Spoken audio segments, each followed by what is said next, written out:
We constantly guess what the future will look like, but we rarely ask how it will be funded. Let's run the numbers on the first city beyond Earth. Picture the first Mars colony. The popular image is a frontier of free pioneers, building a new world by hand.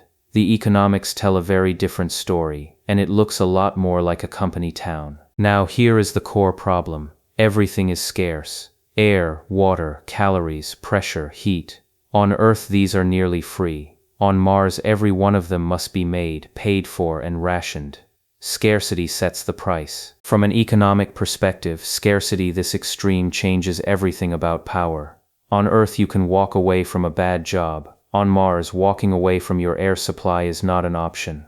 The leverage is total. Tomorrow's society isn't shaped by visionaries. It's shaped by resource scarcity. Whoever controls the oxygen plant controls the colony, not through tyranny, but through the simple arithmetic of who pays for breathing. This isn't science fiction. It's basic supply and demand applied to a longer timeline.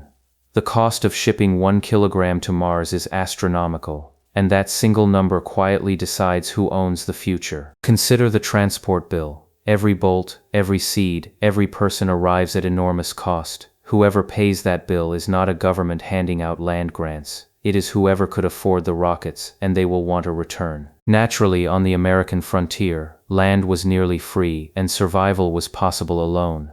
That combination made independent settlers. Mars inverts both.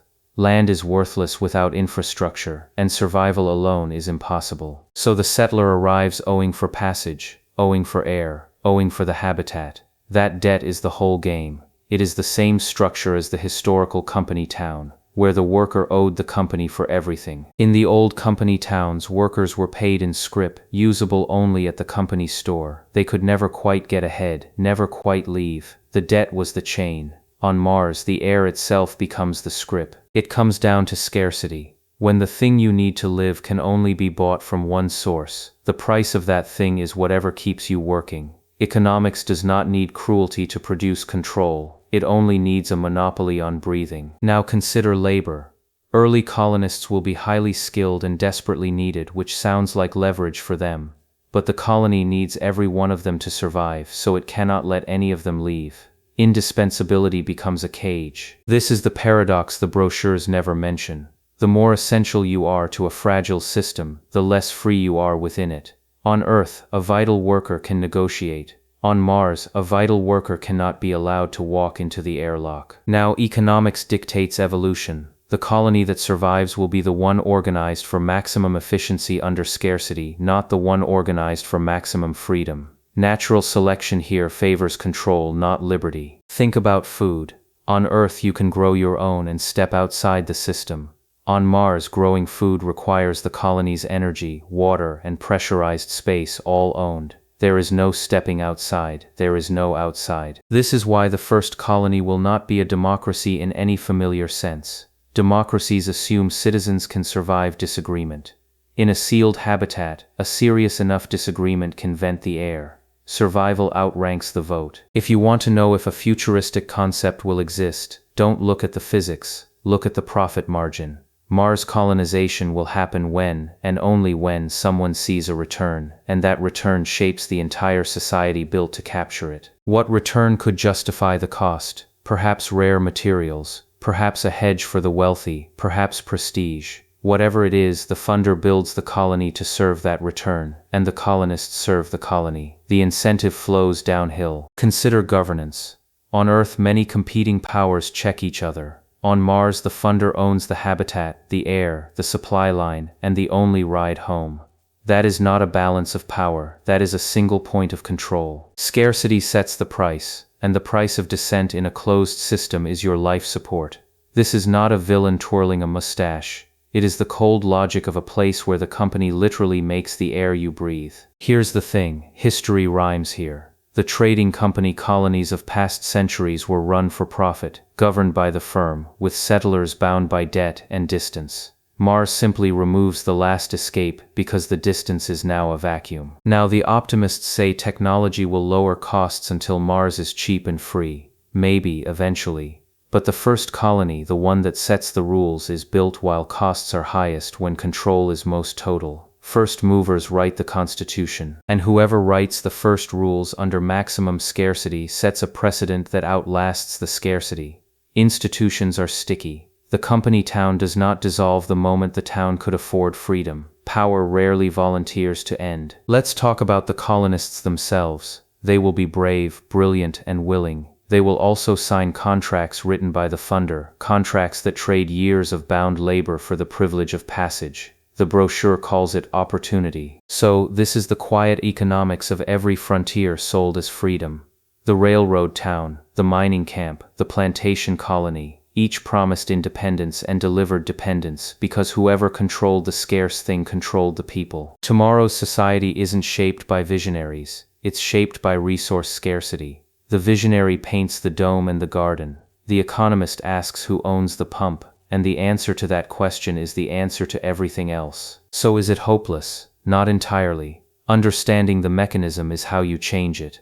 If we know scarcity hands control to the funder, we can design the rules before launch, when Earth's institutions still have leverage. The leverage point is on Earth, before the first rocket. Treaties, ownership rules, labor rights written in advance, while the funders still need Earth's permission, launch sites and law. After launch, the leverage is gone forever. Interestingly, because once the colony exists and depends on one funder for air, no earthbound law reaches inside the dome.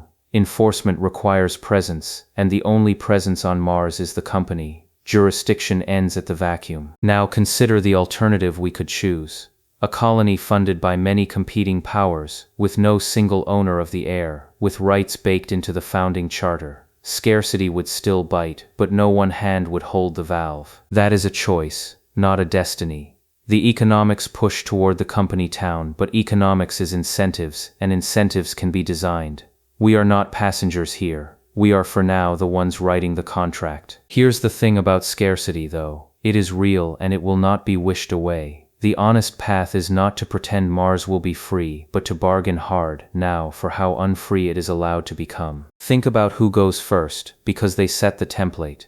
If the first colony is a pure company town, every colony after copies the model that worked. If the first bakes in rights, that becomes the template instead. First contact with the future is decisive. Economics dictates evolution, but evolution has many possible paths, and the first conditions select among them. Set the initial incentives toward extraction, and you get extraction forever. Set them toward stewardship, and a different colony evolves. Let's run one more number.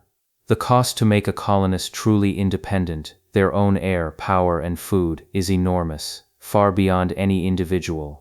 So independence must be granted by design, or it never exists at all. Freedom here is an engineering budget. So, this is the uncomfortable truth futurism usually skips. The technology to reach Mars is nearly here. The economic structure to make it humane is not even being discussed. We are solving the rocket and ignoring the contract. Naturally, the funders prefer it this way. An undiscussed contract is a contract written entirely by the party with the rockets. Silence is not neutral. Silence is a default, and the default favors whoever already holds the scarce thing. So the work is not just engineering, it is writing the off-world charter while Earth still has a say. It is deciding now whether the first city beyond Earth is a frontier of citizens or a company town of debtors. Interestingly, the same scarcity that threatens freedom also creates the leverage to demand it. Funders need legitimacy, talent, and Earth's cooperation. That need is the bargaining chip. Used now, it can buy rights. Wasted, it buys nothing. Picture two futures. In one, the colonist wakes owing the company for the air in their lungs, working to stay solvent, unable to leave. In the other, the colonist is a citizen of a chartered settlement, scarce but free. The difference is a document signed on Earth. Now both futures are physically possible. The rockets do not care which we build. Only the incentives decide, and the incentives are still, for a little while longer, ours to set. That window is the whole opportunity. So when someone shows you the glossy render of the Mars city, ask the economist's question. Not is it beautiful, not is it possible, but who owns the pump, who holds the debt, and who is allowed to leave? Because the future is not handed to us by technology. It is bargained into shape by incentives. And the bargain for the first off-world city is being drafted right now, mostly in silence, mostly by the few who can afford the trip. Break that silence. Ask the funding question loudly while it still matters. The colonists of the next century will live inside the answer we give or fail to give today. Scarcity sets the price. We still get to set the terms. The future is just incentives at scale. See you tomorrow.